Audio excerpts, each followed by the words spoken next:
All right, all right. Welcome to Scott's Song by Song Spotlight channel, where I have my blog, and I'm now starting to get into these interviews, and I'm loving doing other little video projects I'm trying here and there, even touching up on TikTok a little bit these days. So I hope everybody enjoys. If you don't know who I am, I'm Scott Rich. I've been doing uh, reviews for about 3 or 4 years now, and it just keeps building and building. And I'm really excited today to talk with Brent Bristow, the founder and main composer, leader of the great band Emerald City Council. And I'm going to let Brent tell us a little bit about the band and his background as well, if you don't mind. Okay, sure. Yeah. So I'm, of course, been a lifelong musician. I'm actually a professor of music. I have a doctorate in saxophone performance and worked in a recording studio for about 9 years back in the late 90s and early 2000s.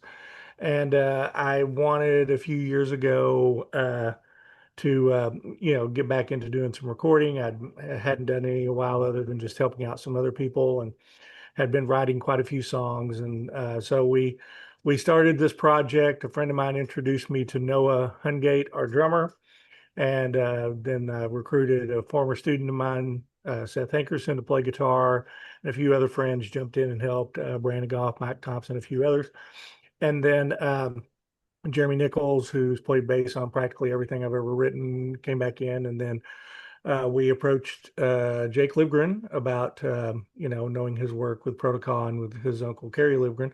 We approached him about being a part of the group, and he wanted to hear a little bit of what we were doing. We sent him some really roughed out demos, and he liked what he heard, and then the rest is history. So Right. Yeah, I the was going to album's been mention out the, for a little over 2 years. Yeah, yeah, yeah. Go I was going ahead. to I was just going to mention say the that, album's been out for a little over 2 years now. right. We're going to talk about that album quite a bit. But I wanted to Okay, mention great. also there's another famous name in your roster, the last name of Right, Hungate. right. And tell us how Correct. that Yeah. connection Yeah. is. Well, Noah's dad is David Hungate, who's probably best known for being the bass player of Toto. He played on the first four albums. Yeah, there's a little bit of confusion. Actually, even in talking with Randy George, we talked about this a little bit because there's a little confusion there. Noah's dad plays on the four album that has um, Rosanna, Africa, and all of that stuff on it. Hmm. But for the video, by the time they did the videos, he had already left the band, and Oh, that was when they had the other Picaro, who I'm blanking out his first name, but he joined the band and took the place. So Noah's dad, David Hungate, actually played on the album, but he's not in any of the videos. okay. I got it. So when you see the video for Rosanna, that's someone else. So that's why there's some confusion. But Noah's dad has been a session player around New York. I mean, I'm sorry, not around New York, around Nashville, Los Angeles, and has played on about 1 million records. You've heard him play, Hmm. probably thousands of times in your life, and just not realized who that was. So yeah, so that's sort of the background that he's grown up in. All right. So you mentioned that you are music professor and everything. And Hmm. what, Correct. but as a young person, what inspired you to get into music? Are you from a musical family or just loved it and wanted to do it? Had the right support? Well, not a little bit. I mean, my dad played banjo and guitar. He was more in a bluegrass kind of thing, and I didn't even know this until really I was a teenager. He and my uncle actually, um, growing up in Northeast Arkansas, they actually played a lot of the same venues that like people like Elvis Presley, Jerry Lee Lewis, and people like that were playing back in the 50s. I had Hmm. no idea of this until, probably I was 16, 17 years old when he decided to share that information with me. And so anyway, but he just played a little bit around the house, and he played with this bluegrass group a little bit, but he was never really like it was never a profession for him or anything like that. I started playing saxophone when I was the high school band. I started in sixth Yeah. grade in the school band program. And, by that time, though, I'd already been a very rabid rock and roll fan. I was already listening to Kiss, the Beatles, Styx, Yeah. tons of other groups. And of course, we're talking in the very early 80s by this time, and you were hearing people play sax in songs like Rio by Duran Duran, and you were hearing sax in like Who Can It Be Now by Men at Hmm. Work. And so, there was so much saxophone Urgent by happening in Foreigner. rock music at that time. And I thought, well, Urgent by Foreigner, yeah, absolutely, yeah. Great Junior Walker. Long Way Home, I had the Long, Long Way from Oh Home. Yeah, yeah. I had the 45 of that. So yeah, so the saxophone just seemed to be, of all of the instruments, I wasn't really attracted to being, a trumpet or a trombone player or whatever. The sax just seemed to be the instrument. And and I'll tell you that, from the first moment that I picked it up, I was very wildly mediocre, which is actually Well, probably generous. I actually, I yeah. Well, I was I actually, played yeah. saxophone in middle school and high school Oh, band really? also. I Awesome. was just barely enough to get by. And in fact, I was so Right. mediocre at best that before senior year, my band director called right before band camp and said, Scott, you have a great sense of rhythm. Would you be interested in playing the drums? That's how good a saxophone player I was. And she Nice. knew that I was Nice. friends with the drummer. She knew I played guitar, I played bass in the school jazz band and everything. So, I kind of had that experience, Yeah. going for me. So I kind of Right, kind of right, dropped the right. saxophone after junior year. I was never great at it. Right. I could make a sound on it, but that was about Yeah, it. But anyway, right. I get it. so how did you Well, go yeah. from So go ahead. Say what you're saying. no, no, no. Go. I think you're already getting there. But no, what really happened was that my friend Philip Moore, who actually years later is the guy who introduced me to Noah, our drummer. We're still friends Hmm. after. I mean, we've been friends since second grade. Wow. Just talked with him on the phone last week. And so anyway, but he played trombone, but he also played guitar and sang. Big country music guy. He actually toured with Noah with a country singer named Ward Davis. But anyway, but Philip is a trombone player. He's just one of those naturally talented guys. Give him any instrument, he picks it up, and he sounds great. He was just always one of those kind of guys. Hmm. And so he was getting to do a lot of things, like getting to go play in the all region band and getting to go take lessons from the trombone teacher at Arkansas State, where we lived, and was getting to go do cool things while I was, kind of stuck at the house as a kid, looking for any excuse to get out and do something fun. And I kind of thought, well, hey, that looks kind of cool. And I decided, well, what if I just started practicing? What if it wasn't really like that. I thought this was going to lead to a career. It was more that Hmm. I was looking for an excuse to go do something cool and get out of the house and get out of the small town that we lived in, experience more of the world. And then I improved in a very short amount of time, and because I was actually working at it, and ended up getting a scholarship. But really, it kind of started with Philip because Philip was already playing he band with guys that we were all in high school with. He invited me to start playing with those guys, and that was a blast. We were playing, 50s stuff, rock, modern rock. He was playing a little country and everything. And then he was also playing with some other guys in a nightclub, not far from where we lived. They were all in their 30s and 40s, and we were 15 years old, making $50 a Hmm. night, and in Hey, 1985, that was big money, that's not bad. for a 15-year-old kid. Yeah, for a 15-year-old kid, that was great. And so I was kind of like, so I was getting paid more on the weekend for playing saxophone for a few hours, and my friends were working 20 hours of grocery store wear. And I thought, why Hmm. would anybody want to do anything else except for this, right? So that just sort of set me on that lifelong trajectory, and now here I am. Yeah. All right. Well, my question was going to be though, how did you go from say bluegrass to like AOR rock? I get that, you growing up and everything. Yeah. How did you make the leap Mhm. to being a progger? To playing prog rock and Well, big 20-minute epics and everything else. right, right. Well, I don't know that I was really thinking in terms of that way. So one of the things that was happening, keep in mind that, growing up in the 80s, it was a lot at that time, it We was a must be lot around the same about, age. Yeah. probably pretty Yeah. close, pretty close. Hmm. So, that time it was all about the guitar player. Everybody was Hmm. arguing, like, is Eddie Van Halen better than George Lynch, Right. or is George Lynch better than Eddie Tomstein, or whatever? So Yep. so it was all about everyone was listening to these technically cool things, and then also at the same time, I was also as I was as a saxophonist, was also getting very much into the classical saxophone world, which is still a very Hmm. much a big important part of my life. My doctorate is saxophone performance, mostly in Right. classical music. I played with symphony orchestras. I've played in saxophone quartets. I've done Hmm. all these kinds of things. And so, so I think that just because I also was getting very much into the classical music side of it, there was also sort of this idea in my teenage brain about, virtuosity in music, you know, is something to be admired and things like that. And so, my older brother, who, he was getting very much into, at this time he was listening to Slayer and things like that, stuff I never really got into. And so I inherited some of his old albums that he wasn't listening to. And in those was Yes Songs There we and go. Kansas Point of No Return. And so That'll do it. those were sort of my gateway. Those were my two gateway albums. So then I really got into Yes, really got into Kansas, then started listening to Emerson, Lake and Palmer, and eventually Rush, which is Hmm. probably my biggest influence and my favorite band of all time.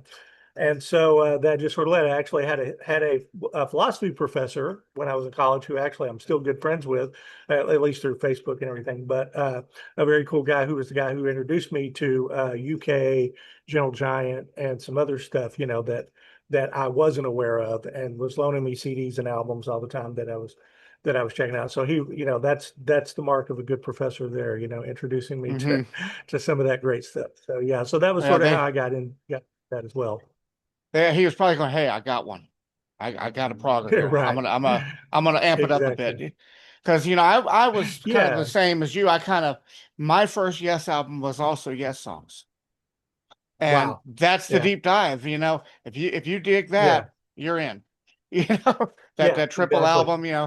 album, based on the big three '70s, early '70s albums, and everything. Right. And that kind of Yeah. got me into it, in high school, and it even more so because I was a music education major myself, and Oh, came up. okay. I've been teaching elementary music since 1990.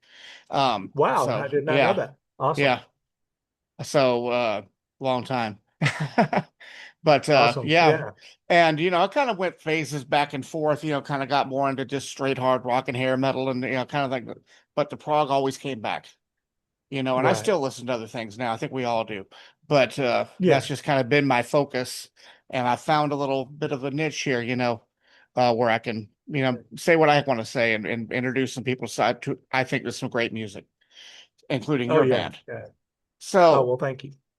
as I recall in my reading when I went back, because as you know, I did review Motion Carries. That's the first Emerald Right. City Yeah. Council album from early 2024.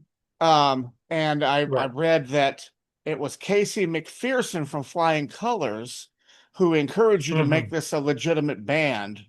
So how did that come Right. about?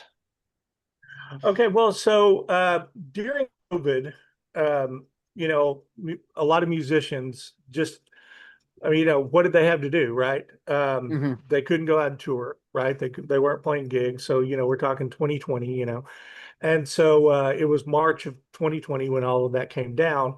And, I was stuck home. We actually just shifted everything. I was at Arkansas State University, BB, where I'd been teaching for 18 years. Hmm.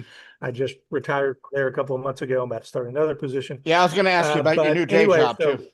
so yeah, yeah, we'll get into that. But anyway, so we shifted everything to online teaching, which is, not easy to do for Right. teaching saxophone lessons and stuff like that. But we did it and we made it work. And so around May of that year, the guys in Flying Colors offered a 4-day seminar in music production. Casey did one day by himself, then Neil and Mike did a day, and then Steve and Dave did a day, and then the last day it was all five of them writing a song together, and you Okay. could go and do that. And so I thought, well, I'm stuck home. We got nothing else to do. I'd kind of like to hear what they do. This could be awesome. So I signed up for it, and it was great. It was awesome. And so I guess it was about 3 or 4 months after that. This was right after Noah and I kind of started feeling things out of us working together and trying to decide to do something. Casey had offered to do just to the people who signed up for that. He was offering like weekly lessons via Zoom to talk about music production, songwriting, whatever you want to talk about. And my wife actually was, as I say, my wife who was a lot smarter than me, and I've is also a big flying got color, one of and those is too. also a big flying colors fan. Yes, and she will link it because I say this. She'll link this video to everybody she knows. But no, she really is. She really is. And I had worked in a recording studio for 9 years, and when Noah and I started working together, he lives in Nashville, so we're about 5.5 hours apart, give or take. Right. And then Jeremy came back up, and he's in Ohio, so about 10 hours away. And so I had done numerous projects, the old Alliance project that I recorded back in the 80s with Jeremy, and numerous other demos and things like that that I've written over the years. But it's always been me with a group of people in the same room. And so now I suddenly had to navigate, how do you record a project when everyone is working in different spaces remotely? And so my wife said, "Well, Casey does that all the time. You should get with him, and he would really probably help you navigate that." And he did. And so about the time, I guess this was probably we really didn't make any real headway in anything or make any real progress until after Jake got on board, and probably about midway through 2021, we finished the album in 2023. And so, but when Casey started hearing the first bit of it, his response was, "You guys have some real synergy going on, and there's a lot of people out there that are just recording projects, and they're paying Hmm. Jordan Rudess however much money to be on their album or whatever, or they're getting Yeah. Todd Zuckerman to play, but they're not going to go out and play that stuff live with them and everything. You guys need to form the core nucleus of a band and become a real band and try to do something." And so I ran it past all the guys, and they all said, "That's great. We would love to do it. Let's make it work." So he was really the one who said, "Don't just record an album." And because originally this was just going to be an album for me. I mean, I really thought 50 people were ever going to hear this album. I didn't know it was going to erupt to this, but a big part of that was Noah, Jake, and Jeremy and Seth all Hmm. coming on board, and which really elevated the project to another level. And so we decided very early on that we didn't want to just keep cranking out music for the sake of that we wanted to actually become a live band. And Hmm. it took us a while to do, but we finally have done that. So As we can see in the video that was just released to yeah, YouTube yes, recently. So we're yes, going to be talking about absolutely. that a little bit more too. But I wanted to Okay. ask before we get into that real heavily, um, Hmm. tell me about how y'all came up with the name Emerald City Council, because it's just perfect for the lineup of this band. Emerald City. Right, right. Yeah, Oh, yeah. we were throwing around names up until the very last minute. We were actually in. So the whole album was mixed by Jamie Tate, and look up Jamie. Jamie is a multi-Grammy, multi-Emmy winning engineer producer. The guy's produced like 15 number one hits in his career. He's Hmm. worked with Taylor Swift, Brooks and Dunn. He was one of his first jobs was he was one of the engineers on the DC Talk Jesus Freak album. The number of A-listers he's worked with is amazing, but he's a huge progressive rock fan. Okay. And for fun he does things like remaster the original Genesis albums, things like that. Hmm. And so anyway, we were actually mixing the last three songs in Jamie. I was in Jamie's studio, and Noah was there. And my friend Philip, that I was telling you about, who introduced me to Noah, stopped by. And Jake and I are texting each other, still trying to come up with a name. We're like, we're literally going to have this album done in 2 days, and we still don't have a band name, right? And Jake texted names that we would spend entire afternoons throwing ideas at each other. And every time we came up with something we liked, somebody else already had it. So we finally, it just seemed like, okay, we've got Jake, who's got connections to Kansas. He sang on the Kansas album Hmm. Somewhere to Elsewhere. His uncle, of course, being the primary songwriter Right. for the original lineup and everything. Hmm. And then you had Noah, whose dad was in Toto.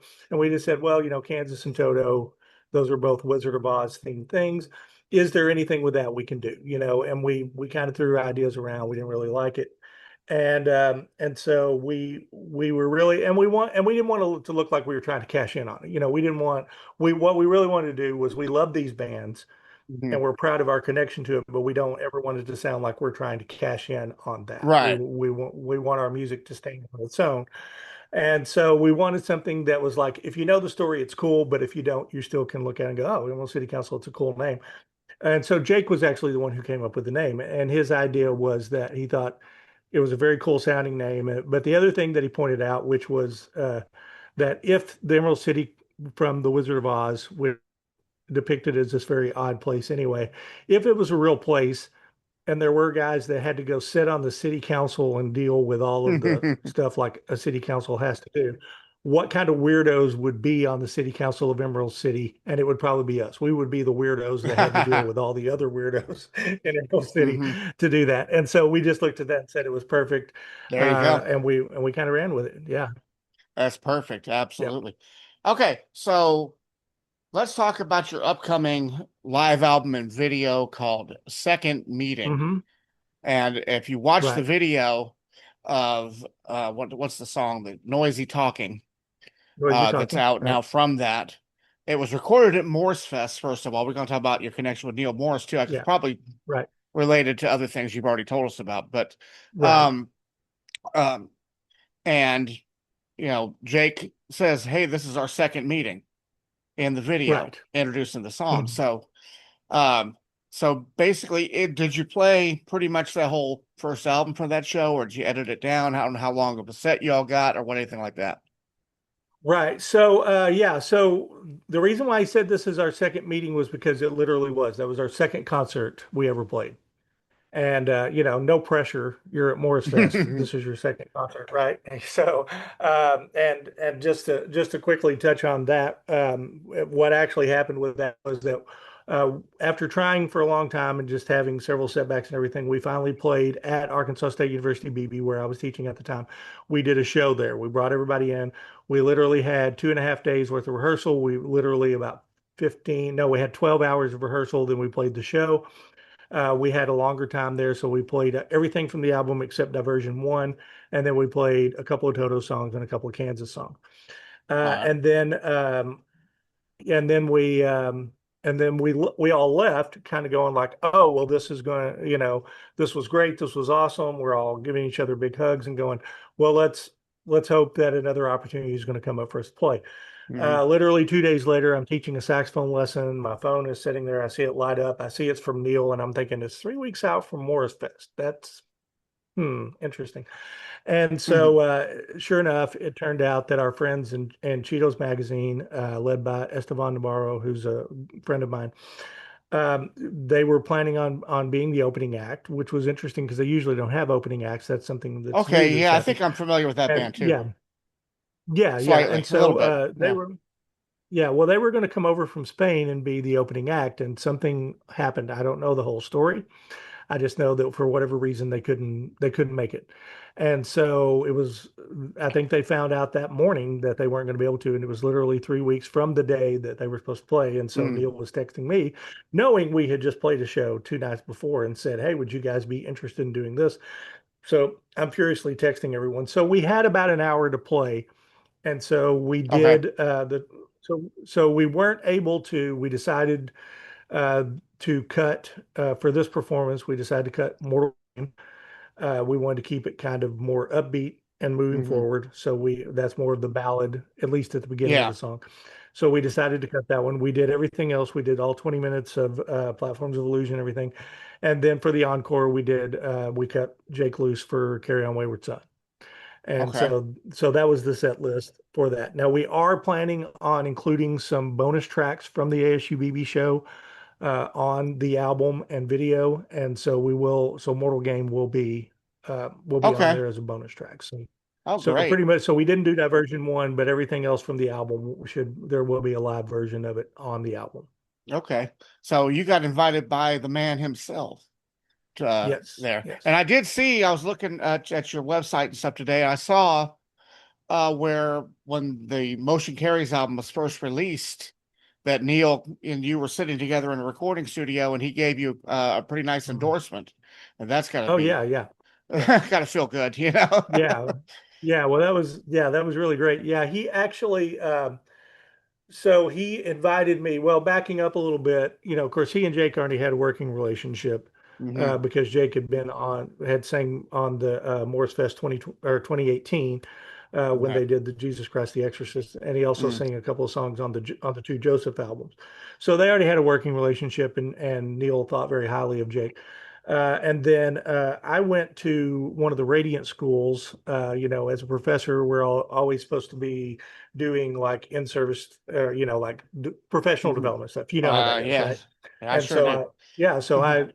yeah, so I usually do a lot of saxophone conferences and perform at those and do things like that, and you giving lectures and things like that for that kind of stuff. And they were kind of saying like, well, it seems like whenever you go, you're always having to perform or lecture or whatever. Don't you ever want to just go to one and just kind of be there and learn, rather than having to prepare anything? And I said, well, there's this thing where I could go be in a recording studio in Nashville for a week. And they said, great, write it up and we'll submit the paperwork. And so I said, sure, look, I'll go hang out with Neil Morris for a week rather than be here teaching my classes. Sounds great.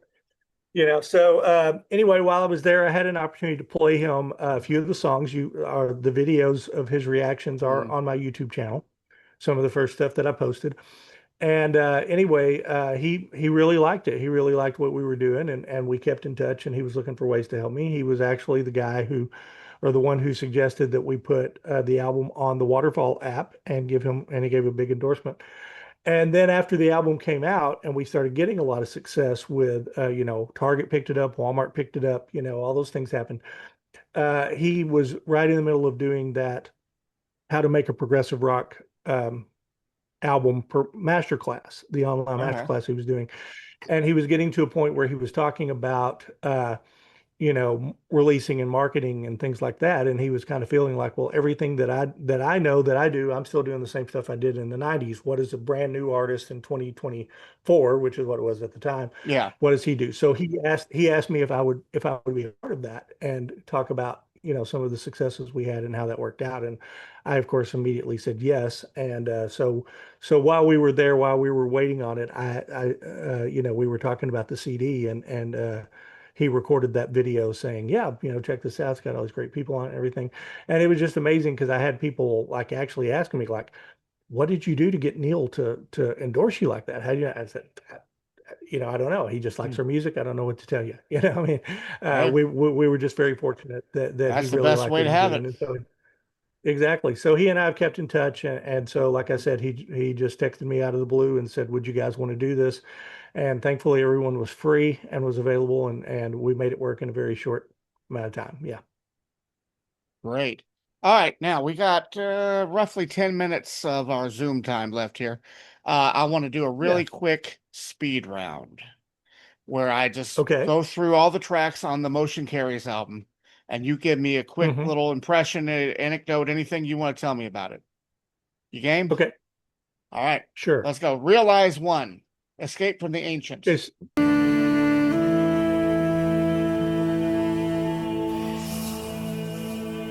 Shrouded within the darkest recesses of your past are the persistent reminders of your um, failures. the sort of the traps of your past. You're too caught into what was happening that you're not focusing on the future. And so the saxophone and guitar are kind of battling a little bit with it until you get to the end. And the really cool thing is that my dear friend Jeffrey Combs, the actor, he was on Hmm. Star Trek, Reanimator, all of those things, does a voiceover on that, and just does such a great job. And people have loved it. The very first thing you hear on the album, aside from me playing sax, is his very Hmm. recognizable voice. If you're a fan of his work. And then we go into Realize two. Brutal Camouflage.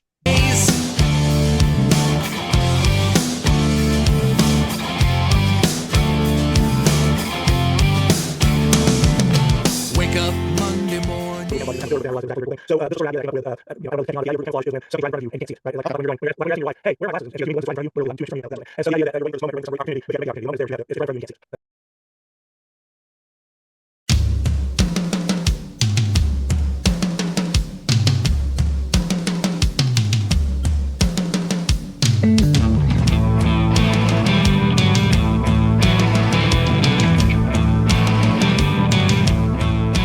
Came together, came up with, and so it.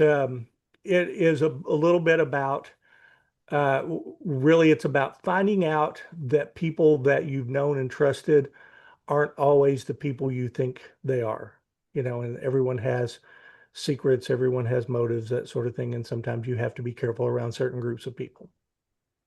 All right, excellent. Mortal Game. As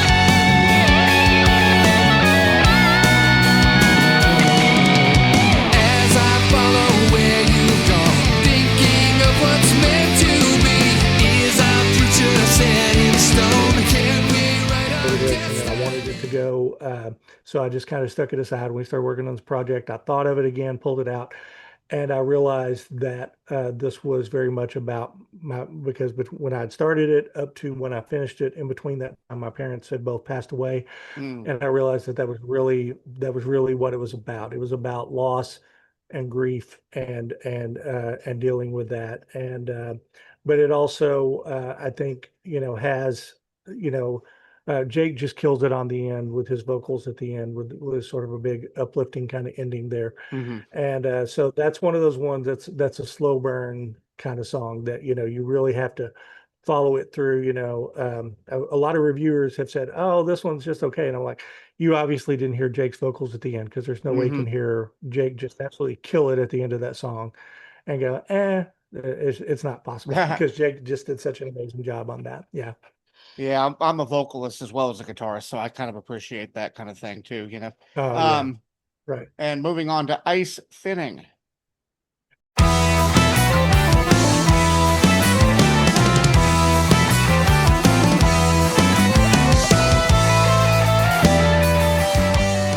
Amplified 300 times now between when I wrote it and now, so it's still even more relevant than it was today. Political platforms today on both sides, on both the left and the right, is pretty much the other side are awful, terrible people, and if you don't trust us, the whole country is going to fall apart.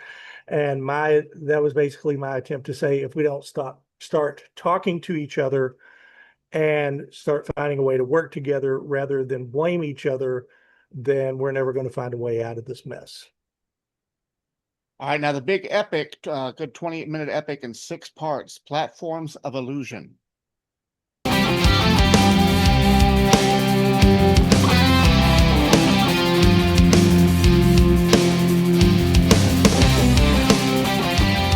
Best Life was going to be just a half-minute kind of song. And then I had the idea for the identity section. I thought, well, those things kind of go together, and then all the rest of it kind of fell into place. Interestingly, the bass line at the beginning. So I started out playing recorder, actually have it right here. So I started out playing the alto recorder and with harpsichord and everything. And then when the bass line kicks in, it's doing this ba-da-da, da-da-da-da-da-da. That was actually that whole rhythm and the notes that he's playing there are actually when I got my first internet connection back in like 1997 or whatever. And that was back when we had dial up. That was actually the sound my modem made when it dialed up. It would go da-da-da, da-da-da, da-da-da. That's what it is. So so the bass line is literally dialing us into the internet, where we're going out of the age with the recorder and harpsichord into the digital age, and now we're getting connected. And then by the time we get to Best Life, social media is here, and life's never going to be the same. Yeah. All right. A lot of that song is very tongue-in-cheek humor. Yeah, I noticed that. Yeah, I could tell it had a lot to do with like the social media platforms, things like that. Right. Up next, Diversion 1.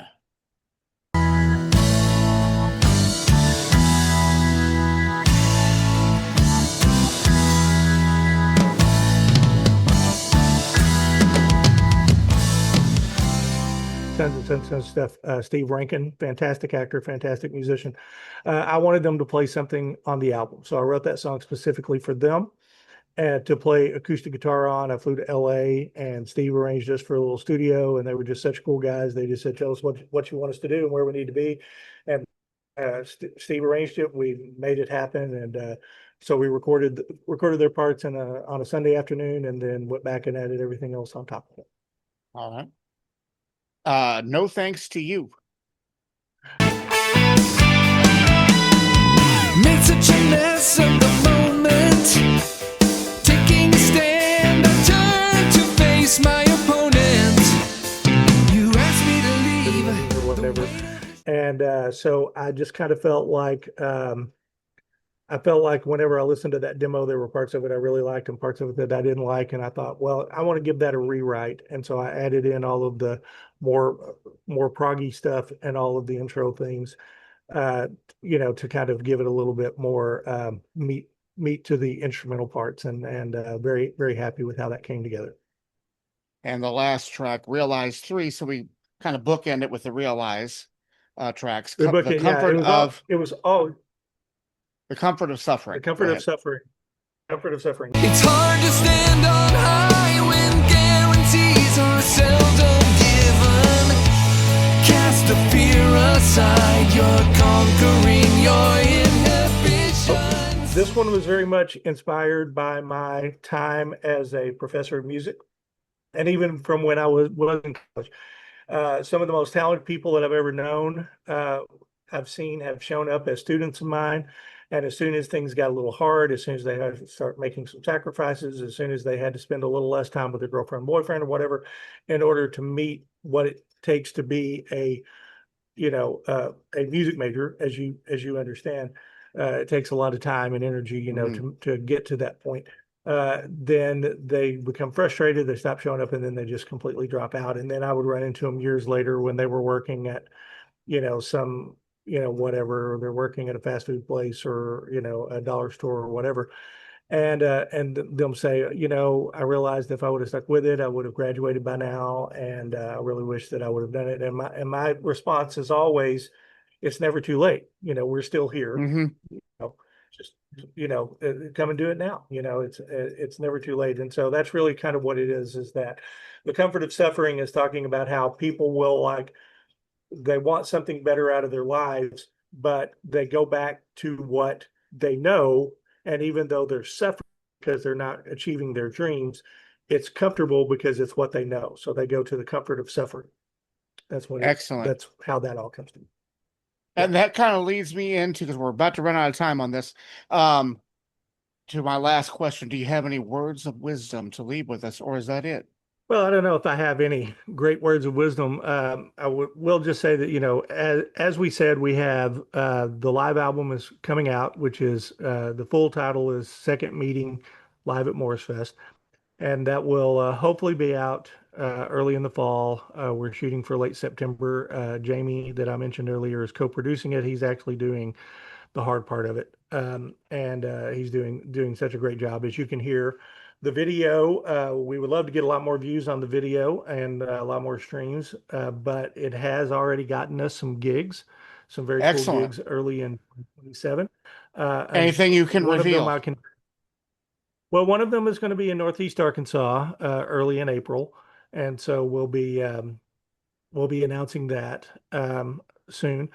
The other one, we have to wait for the actual organizers of the event to decide to announce that. So hopefully it'll come in. And we do have a third offer that we haven't committed to yet, but we are looking at. So we do have some things coming up for that as well. And then, of course, as soon as we have started the second album. I was going to ask about that too. I meant to ask you about that. Yeah, we haven't done a lot of work on it yet, but we do have a second one that we have started. We kind of, when we suddenly had these opportunities to play live, and then suddenly we had all the materials to do a live album, that sort of took priority. So we decided to do something with that. So as soon as we can get everything kind of wrapped up with that, then that's going to be the next priority. So hopefully we're going to be looking at a 2027 release for the follow-up album, which should be coming soon. So hopefully we have that. All the songs are basically pretty, need some tweaking, but they're pretty much written. Jake wants to contribute a little bit of stuff, so we'll co-write something. And so we'll kind of go from there, but hopefully it will be a continuation, but at the same time still building on what we have done for the first album. Yeah. Keeping the lineup intact. Yes. Good. Excellent. Unless there's something going on I don't know about. Yes. Well, no, I don't know anything. Oh, right. Yeah. Yeah, no, it should pretty much be the five of us, and there may be a few guests that that we're talking to. Nothing we can confirm yet, but a Yeah. couple of ideas we have when we get into the weeds of it that we're going to see. So and Excellent. then the beauty of it is, and I don't know if this is going to work out with scheduling and travel and everything, but the other thing is that we have been everybody working at home in their own studios and everything. I have, as I've mentioned, I'm starting a new position at Ouachita Baptist University. I'm going to be the coordinator of their music industry program, where I'm going to be teaching recording and songwriting, which is going to be a lot of fun. Hmm. Actually, my career is kind of going in that direction. So, instead of doing the more traditional music history, music theory, Hmm. conducting band, that sort of thing, I'll still be doing a little bit of that, but my primary responsibility will be songwriting, recording, maybe teaching some improvisation, that sort of thing. But anyway, in that, we do have a recording studio on campus that is actually where I'm going to be teaching classes. And we do have access to it if we want to use it. And so it would be great if we could get everybody to actually come record record a song or two in person, like a real band. That would be really amazing. So I don't know if that's going to work out scheduling wise, but it is, we do have on our radar. If we can swing it, we're going to try to do that. Yeah, recording has changed a lot the last few decades, with, the advent of all the digital and file sharing and everything Right. over what it used to Yeah, be. yeah. With motion carries. Yeah, with motion carries, we literally had tracks recorded in Los Angeles, London, Boston, Hmm. with around where Paul Bilutovich is, because he did a guest spot. And and then of course all of us recording individually and things like that. So literally London to Los Angeles and about 1 million points in between. So that's just becoming the norm these days. I've also done sax tracks for numerous other artists in the last couple of years, and it's just amazing how you work. And so the miracle now is that we actually are able to get together and perform as a real Hmm. band, being split up in 5 different states, that we're actually able to make that work, Hmm. and be able to do. We literally had 15 hours of rehearsal before we did Morsefest, Yeah. you know which is nothing Quick. considering how Yeah. difficult. But we pulled it together, and thankfully it went well. Well, you got a talented band, man, that was it your guitar player, Seth? Is that it? Hankerson? Yeah. Man, that Hmm. guy. I've been playing guitar for 40 something years, and he Yeah. would blow me away on that Yeah, video. he's a monster. Well, the one thing that when we first got together, okay, so September 20th of 2025 was the first time all 5 of us were in the same room together. Seth showed up first, and like I said, Seth was a former student of mine, and just graduated a few years ago. And I was like, hey, I've got some ideas for, that I would love for you to be a part of. And anyway, but when we got together that afternoon, and we were still kind of loading some stuff in, and I'm trying to get my keyboard rig set up. Jake's still getting some other things. Garth, our utility guy, was still setting up some stuff.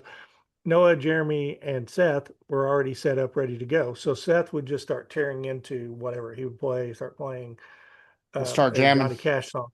Yeah, he would play a Johnny Mhm. Cash song. He would play a AC/DC song, a Michael Jackson song, whatever, old Motown song, or whatever. And Jeremy and Noah would just look at each other and shrug and just kind of join in. And Hmm. Jake and I looked at each other and just kind of went like, they sound like they've been playing together for 10 years. That kind of Hmm. chemistry and tightness was just, that's something you can't fake. And so that was when we went, oh, this is going to be good, because those three guys just locked in immediately from the first note.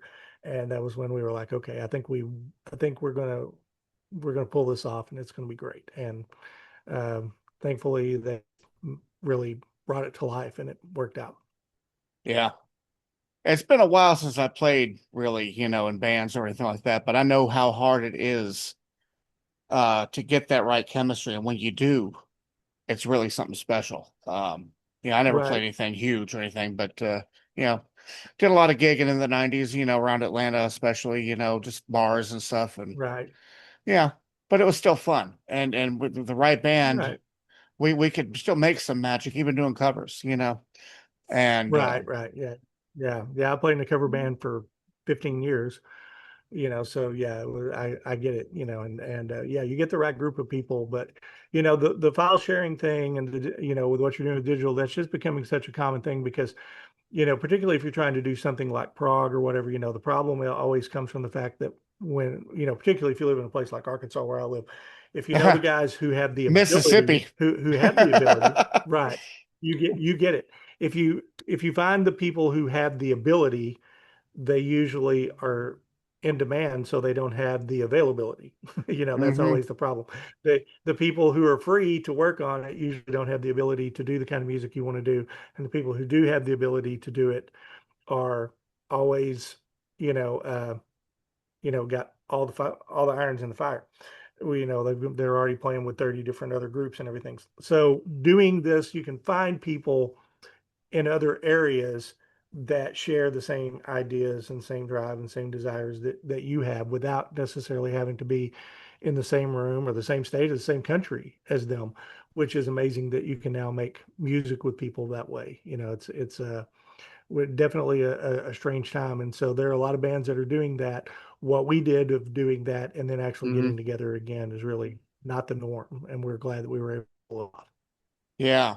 And I've noticed as I've started digging into these albums and doing all these song by song reviews like I do, I start Mhm. looking, wait, that guy played on this other album I did a few months ago too, and then, oh, Yeah. wait, now this one here. And it's like, there's a lot of people involved, but you start seeing, Yeah. and good God, you mentioned Mike earlier, Mike Portnoy. How many bands has that guy Yeah. been in? It's like, come on. Oh And man. several with Neil, at that. But Yeah, yeah, yeah, exactly. Yeah, they've been all over the place. I mean, five that uh yeah, well, four that I know of, counting the Yellow yeah. Matter Custard thing, and then Hmm. plus playing on Neil's solo stuff. Yeah. And, Yeah, and then plus transatlantic in and, Winery flying Dogs and colors yeah, and, everything else like we mentioned. But it's just, yeah, but what I really like about it though is it seems to be the prog music as a community. right. And, Yeah, most of people who are successful in it on a prog level, let's say, because right, they're not going to be household names to the average person. But those of us who right, are into prog, we have our people going, man, this is huge to us. right, But the average, right, coworker doesn't know who the hell you're talking about. But, right. Exactly. it's probably not too many degrees of separation from one group of people to another, you know. Right, And, somebody's worked with somebody who's worked with somebody, along the way, and it really right, becomes a right, community right. that way. Well, I mean, it's that way in the music world in general. I Hmm. mentioned Steve Rankin earlier, who is a musician, actor friend of mine, not a prog guy. He actually is more in sort of the folk music scene and everything. He introduced me to a friend. He's like, "Hey, we were at NAMM together," and he said, "Hey, there's a friend of mine who's going to play guitar today," and it turned out to be Lawrence Juber, who was Paul McCartney's guitarist in Wings. Oh. And so that they play together all the time and things like that. So I was like, wow. So I'm like, three degrees of separation away from a beetle, like what are the odds of Hmm. that? It's pretty rare. But definitely, what you're saying about it being a community, and that was something I talked about with Neil too. I became very good friends with the guys in Advent Horizon. I performed with them a couple of times, and they're amazing. Become good friends with Matthew from Versa. Became good friends with the guys in Myth of Logic, with both Chris and Oh, Scott. yeah. Yeah, Yeah, that album. The and last I right, reviewed the new album. That album is right. phenomenal.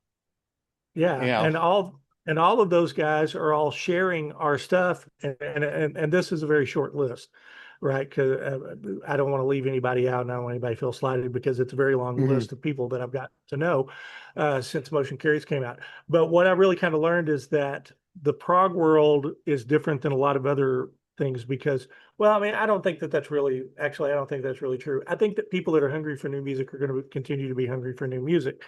And if you're a fan of Emerald City Council, you're going to like Advent Horizon, and you're going to like Myth of Logic, and you're going to like Versa, and you're going to like 50 million other bands as well. Hmm. So I think that you're going to like Cheetos Magazine. You're going to like all those groups.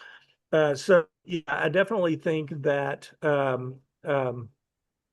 I keep thinking of all the other bands I should be mentioning, 11 Wire, and I don't want to leave anybody out. Right. But anyway, but I love all you guys. So if I don't mention you, please know that. But the point is that it really is a community, and we're not competing with each other. If Right. anything, we can be helping each other. And what really kind of what I really try to help everybody online that I can, particularly if they're helping me and I'm sharing their stuff and they're sharing my stuff and everything. And it's funny because the people that I see that are not doing that are being very insular and acting like they're the only band out there and they don't want to help anybody are the ones who seem to be struggling the most because they're not Hmm. joining this community and they're not connecting with the other bands, which means they're not connecting with the other fans because those of us that are in the bands are fans as well, right? So, we're going to be listening to their music, but if we Hmm. know that they don't want to acknowledge us and pretend like we don't exist and they, or whatever, then we're not really so a lot of times inclined to, if they don't want to be a part of the community, sometimes you sort of feel like, well, do they really want us listening to their stuff or not? I don't know. It's hard to tell. Hmm. So it really is interesting. So my point is that we love everybody. We want everybody to be a part of this community. Help us out. We'll help you out. And it's really that simple. I mean, really when it comes down to it. Yeah, I mean, that's kind of how I got into it, being a fan of the music myself. And once I got online, like you were talking about the early days, and started realizing, hey, I started realizing, hey, there's all these new prog bands out there. It's still going on. And I Yeah, kind yeah. of have come to realize it was really kind of a 90s prog renaissance. People Right. talk about the 80s, and prog existed in the 80s, but it did kind of tone down, you know, bands like Yes and even Rush, Genesis. Everybody kind of got a little bit more commercial radio friendly in those days to survive. Right. But they were still Yeah. making great music, don't get me wrong. Still wonderful music. Right. But starting with like Anglo-Guard and Porcupine Tree and then a little bit later Spock's Beard comes along, Flower Kings come along, and it's just started ballooning again. And there's this whole new modern Yeah. prog movement now that we're talking about with all these bands you just mentioned and way more. And then it kills me when I'm on Facebook and go, man, there ain't no good new music since 1979, whatever. And it's like, you're just Right. not trying. It's there. If you want to find it, it's Right. there. So my kind of goal and what I'm doing here is I want to share it with people. I want people to know about it. So that's how I kind of started Right. doing these song by song reviews of lesser known bands, doing the spotlights, which have now become in Right. focus on DPRP. They Right. approached me to start writing those for them. And then I started Okay. doing the interviews and all these other things I'm doing, tier lists and whatever. And it's getting people the word out, I hope. Some people are catching on to it Right. that they didn't maybe Yeah. know about stuff. And that's really what I'm after here. Yeah. And like I say all the time, I've even got a blog article on it. I'm just a guy with an opinion. I'm no expert. I don't know everything. I don't purport to know everything, but I just share you with what I Right. like. And I think maybe if I like it, someone else will too. And I might not like everything Right. someone else likes too. Because I took some flack a little while Right. back for some low ratings on some 70s prog albums that I just didn't care for. It just wasn't for Yeah. me. I don't begrudge anybody else for liking it. Hey, but just Yeah. I like a lot of melody, a lot of harmony, and it was, the more avant-garde, more kind of atonal, kind of experimental things, they just don't appeal to me as much. And Right. I know a Right. lot of people love that, and that's great if they do. Yeah. But so I gave my opinion. A lot of people just really dogged. I mean, I even dropped out of one Facebook group because of it, because it was just too much Yeah. junk, too much crap. But Right. most of the people I encounter, though, in the online world are really friendly and they want to share the new music. And I've really started finding that, hey, if I ask the right people the right way, they're going to let me get those album reviews to do and things like that. Yeah. So, I'm not really making anything off of it or anything like that. I just enjoy it and want Right. to get it out there. So that's kind of how I came across your album, people Hmm. mentioning it and stuff. Well, I think it started because I posted, I was listening to a Carrie Livgren solo track that Jake was singing on. And I Yeah. said, man, Jake sounds great on this. And then I got referenced to Emerald City Council from there. And I checked it out and Awesome. did the Awesome. review. Yeah. So anyway, Yeah.